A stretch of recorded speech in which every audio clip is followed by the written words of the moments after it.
Good morning, my dear students. So, today we are going to see the page number 14 of the textbook, in that the sum which is given on the top of the page. यहाँ पर इस सम में 4 columns दी हुई है. उन 4 columns का name है one by one. It is first one the item, second one is price of each, third one is number of items and fourth one is the cost. और नीचे कुछ क्वेश्चन आंसर्स दिए हुए हैं जो आज हम देखने वाले हैं.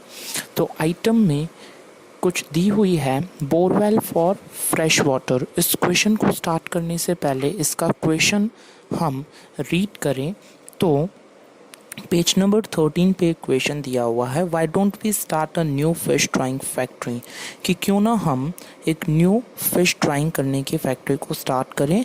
The woman of Meenkar bank also want to start a factory to dry fish. तो मीनकर बैंक के अंदर जो वुमन है वो एक फैक्ट्री डालना चाहती है, यानी कि स्टार्ट करना चाहती है फ़िश को ड्राई करके, यानी सुखाकर उसे सेल करना. The panchayat has given them some land for that. तो वहाँ की पंचायत ने उनको कुछ ज़मीन दी है ये काम करने के लिए. Over the years they have saved ₹74,000. और कई सालों से उन्होंने 74,000 रुपीज़ सेव किए हैं. They find out how much they will need for the factory. तो उन्हें देखना है कि फैक्ट्री लगाने के लिए, स्टार्ट करने के लिए कितने मनी की रिक्वायरमेंट है. Fazila writes the things they need to buy to begin. Fazila लिख रही है, वन बाय वन लिस्ट बना रही है कि उन्हें किन चीज़ों की ज़रूरत है बिजनेस को स्टार्ट करने के लिए. See the table for the cost of each item and the number of items they want to buy. तो यहाँ पे एक टेबल दिया हुआ है, उनके अंदर हमें देखना है कि हर एक आइटम की कॉस्ट दी हुई है और कितनी नंबर ऑफ आइटम्स उन्हें खरीदनी है, यानी बाय करनी है, और फिर उसकी टोटल कॉस्ट. तो हम देखते हैं पेज नंबर 14 पे, जैसे कि मैंने बताया 4 कॉलम्स दी हुई है, उसमें हम डिस्कस कर रहे हैं नंबर 1. यहाँ पे फजीला को बिजनेस स्टार्ट करना है फ़िश ड्राई करने का, यानी कि सुखाने का. तो वो वन बाय वन एक लिस्ट बना रही है आइटम का, कौन सी थिंग्स की ज़रूरत है, उनकी हर एक की प्राइस दी हुई है और कितनी नंबर ऑफ द आइटम्स चाहिए. तो फर्स्ट वन है बोरवेल फॉर फ्रेश वाटर. अगर कभी भी हम फ़िश ट्राई करने की फैक्ट्री लगा रहे हैं तो पहले तो बोरवेल चाहिए फ्रेश पानी का. उसकी ईच की प्राइस है ₹3,000 और नंबर ऑफ आइटम्स यानी कि एक ही बोरवेल चाहिए. जो फोर्थ कॉलम दिया हुआ है कॉस्ट का, तो वहाँ पे पर्टिकुलर एक एक आइटम की कॉस्ट हमें फाइंड करनी है. तो यहाँ पर जब बोरवेल हमें एक ही चाहिए, एक की प्राइस ₹3,000 है, नंबर ऑफ आइटम्स में 1 दिया हुआ है, तो विल सिंपली डू कि यहाँ पे कॉस्ट अगर फाइंड करनी है बोरवेल फॉर फ्रेश वाटर की नंबर 1 की, तो we will do the multiplication, that is 3,000 into 1 is 3,000 rupees. Number second is bamboo rack for fish drying. Bamboo का एक रैक चाहिए फिश को ड्राई करने के लिए, सुखाने के लिए. सेकंड कॉलम में प्राइस ऑफ ईच, उसकी ईच की एक की प्राइस है ₹2,000. ऐसे हमें 20 नंबर ऑफ द रैक्स चाहिए. तो अगर एक की प्राइस 20,000 है और 2,000 है और 20 नंबर ऑफ चाहिए, तो डियर स्टूडेंट्स जब हमें 1 की प्राइस दी होती है और मैनी यानी कि ज़्यादा की प्राइस फाइंड करनी होती है, एक से ज़्यादा, तब हम मल्टीप्लाई कर रहे हैं.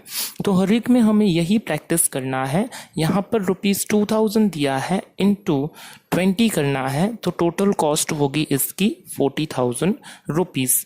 Number third is cement tank, जिसकी एक की प्राइस है ₹1,000 और नंबर ऑफ सीमेंट टैंक्स चाहिए 4, तो सिंपली इसकी कॉस्ट होगी ₹4,000. Number 4 is tray and knife. एक ट्रे एंड नाइफ की कॉस्ट सेकंड कॉलम में क्लियरली शो की हुई है ₹300 है. तो ऐसे हमें 20 ट्रे एंड नाइफ्स चाहिए, तो 300 इंटू 20 इज इक्वल्स टू ₹6,000 की ट्रे एंड नाइफ बाय करनी पड़ेगी. और बकेट, फिफ्थ वन बकेट है, तो ईच यानी कि एक बकेट की प्राइस ₹75 है. ऐसी हमें 20 number of the buckets चाहिए, तो simply will again do the multiplication because here the price of one bucket is given and we have to find out the price of many buckets. So here we'll do 75 into 20. The answer will come as 1500 rupees. Now यहाँ पे नीचे एक question दिया हुआ है जो arrow करके मैंने शो किया हुआ है, total cost to setup the factory को सेटअप करने की टोटल कॉस्ट कितनी होगी। तो इन सभी का हम टोटल करेंगे 3000 प्लस 40,000 प्लस 4000 प्लस 6000 प्लस 1500। इसको अगर हम रफ पेपर पे टोटल कर रहे हैं तो आंसर विल कम 54,500 रुपीज़। तो फैक्ट्री को सेटअप करने के लिए जितनी कॉस्ट लगेगी वो होगी 54,500 rupees. Now again one equation it is given, जो कि मैंने डबल एरो करके शो किया हुआ है नीचे। The question is when fresh fish is dried it becomes 1/3 its weight. इसका मीनिंग है कि जब हम फ्रेश फिश को, ताज़ी मछली को पकड़ रहे हैं और फिर उसको जब हम ड्राई कर रहे हैं यानी कि सुखा रहे हैं, तो ऑब्वियसली सुखाने के बाद में वो तो उसका वज़न कम हो जाएगा, क्योंकि उसके अंदर जो पानी होगा, मॉइस्चर होगा, सनलाइट उसको एब्सॉर्ब कर लेगी। तो जो फिश 3 kg की हम ड्राई कर रहे हैं, फ्रेश फिश 3 kg की है, तो ड्राई करने के बाद में वो 1 kg की हो जाएगी। In 1 month they plan to dry 6000 kg of fresh fish. 1 month के अंदर वो 6000 kg फ्रेश फिश ड्राई करने की प्लानिंग कर रही है।